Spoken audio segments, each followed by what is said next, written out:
ఇక తదుపరి రాశి కన్యా రాశి. కన్యా రాశి వారికి మే నెల మాస ఫలితాలు వివరిస్తారా? శ్రీ గురుభ్యో నమః. శ్రీ మహాగణాధిపతయ నమః. సరస్వత్యై నమః. ఓం శ్రీమాత్రే నమః.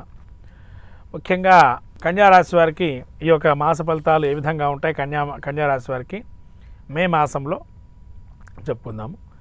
కన్యా రాశి వారికి ఈ యొక్క మాసంలో ముఖ్యంగా మనకు ఉత్తరాక్షత్రం 2, 3, 4 పాదాలు, అలానే హస్తాక్షత్రం 4 పాదాలు, అలానే ఈ యొక్క చిత్తాక్షత్రం 1, 2 పాదాలు కన్యా రాశికి చెందినవి.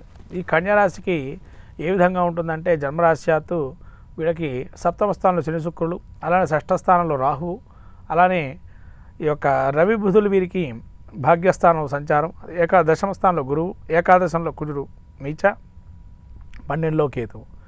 ఈ గ్రహస్థితి చూసినట్టయితే కన్యా రాశి వారికి ఇదివరకు కన్నా ఇప్పుడు కొంత గొప్ప మేలు అని చెప్పచ్చు. ఎందుకంటే ఎప్పుడైతే కన్యా నుంచి కేతువు జన్మం నుంచి మారుతున్నాడో ఇప్పటి వరకు ఎన్ని ప్రయత్నాలు చేసినా విఫలమవుతూనే ఉండడం, లేతైనా ప్రయత్నపూర్వకంగా అనుకున్న దానికి సాధించలేకపోవడం జరుగుతుంటుంది. కానీ ఇప్పటి నుంచి కొంత గొప్ప ఒక్కొక్క మెట్టు పైకి ఎక్కుతూ ఉంటారు. కారణం ఏంటంటే రాహు 6లో ఉన్నాడు. రాహు 6లో ఉంటే జయాన్ని చేకూరే అవకాశం, మిమ్మల్ని ఎవరైతే వేలు పెట్టి చూపించి మీరు చేయలేరు, మీకు అంత స్టామినా లేదు, మీరంతగా ఏ కార్యక్రమాన్ని ముందుకు తీసుకెళ్ళలేరు, మీ ఏది ఇచ్చినా మీరు వేస్టే అనే వాళ్ళు ఎవరైతే ఉంటారో వాళ్ళకు కరెక్ట్గా గొడ్డలు పెట్టలాగా ఉంటుంది నెల. ఎందుకంటే పోటీతత్వం మిమ్మల్ని మించిన వాళ్ళు ఉండరు, ఆ పోటీలు నెగ్గే అవకాశం ఉంటుంది, లేదా వాళ్ళ పరాజయాన్ని మీరు చూస్తారు, వాళ్ళు ఓడిపోవటం అనేది మీకు కనబడుతుంది. కాబట్టి అలానే కోర్టు వివాదాలు పరిష్కారం అయ్యే అవకాశం కూడా ఉంటుంది కన్యా రాశి వారికి. అలానే జటిలమైన సమస్యలు ఏవైతే ఉంటాయో ఒక పరిష్కార మార్గానికి వచ్చే అవకాశం ఉంటుంది. శని సప్తమంలో ఉన్నా కూడా మధ్యవర్తిత్వంగా ఎవరినైనా ఏర్పాటు చేసి వాటిని రాజీ కుదుర్చుకునే ప్రయత్నం చేయటం, అలా మీ జీవిత భాగస్వామితో అన్యోన్య దాంపత్య సుఖజీవనంగా ఉండటం, అలానే సౌఖ్యాలు అనేకంగా పొందటం, అలా అనుకోకుండా కొంత విహారయాత్ర లాంటివి చేయటం లాంటివి జరిగే అవకాశం కూడా ఉంది. అలానే ఆ విహారయాత్ర చేయకపోయినా కనీసం ఉండే స్థలంలో కొన్ని మార్పులు చేర్పులు, లేదా నూతనమైనటువంటి వస్తువు కొనుక్కోవడం, అది బంగారం కావచ్చు, నగలు కావచ్చు, కార్లు కావచ్చు, ఏదైనా ఒక కొనుక్కునే వ్యవహారం చేయటం. అలానే ఈ యొక్క రవి బుధులు కూడా వీళ్ళకి దశమంలో ఈ యొక్క భాగ్యంలో ఉండటం వల్ల కొంతవరకు రవి అనుకూలంగా ఉన్నాడు, ఆరోగ్యరీత్యా బుధుడు కూడా అనుకూలంగానే ఉన్నాడు. కానీ ఏదైనా కూడా జన్మరాశ్యా బుధుడు 9లో ఉండడం వల్ల కొన్ని ఇబ్బందులు కలిగే అవకాశం ఉంటుంది. ముందంగా ఏంటంటే వీళ్ళు అనుకున్న రీతిలో సంపాదన ఉండదు, లేదా అనుకున్న రీతిలో అనుకున్నవి రావు.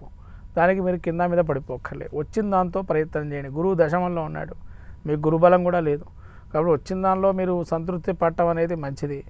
రాని దాని గురించి ప్రయత్నం చేయకూడదు. వచ్చిన దాన్ని మళ్ళీ ఏ విధంగా మార్చుకోవచ్చు, ఏ విధంగా మనం చేసుకోవచ్చు ప్రయత్నం చేయండి. తర్వాత కుజుడు 11లో ఉన్నారు. ఈ 11లో కుజుడు కూడా పెద్దగా లాభసాటేం కాదు. సొంత పెద్దన్నలు కానీ మీ తోబుట్టువుల వల్ల శత్రుత్వం పెరగటం, ఏదో వాళ్ళకు మంచి చేయపోగా మీకు చెడు ఆపాదన కలగటం. తర్వాత ఈ కుజుడు కూడా 11లో ఉండటం వల్ల బాధకాధిపతి రక్తహీనత కానీ, లేతే భుజాలకు కానీ భుజాల పక్క నుంచి కానీ నొప్పులు రావటం, లేదా వెన్ను నొప్పి రావటం లాంటివి జరిగే అవకాశం ఉంటుంది. తర్వాత కేతు 12లో ఉండటం వల్ల కొన్ని కారణాలు, అంటే ప్రయాణం చేస్తారు కానీ పనులు కావు. అలా ప్రయాణపూర్వకంగా కొన్ని అప్రయత్నంగా కొన్ని పనులు జరుగుతాయనుకుంటారు, వెళ్తారు, అక్కడ ఏం పని జరగదు.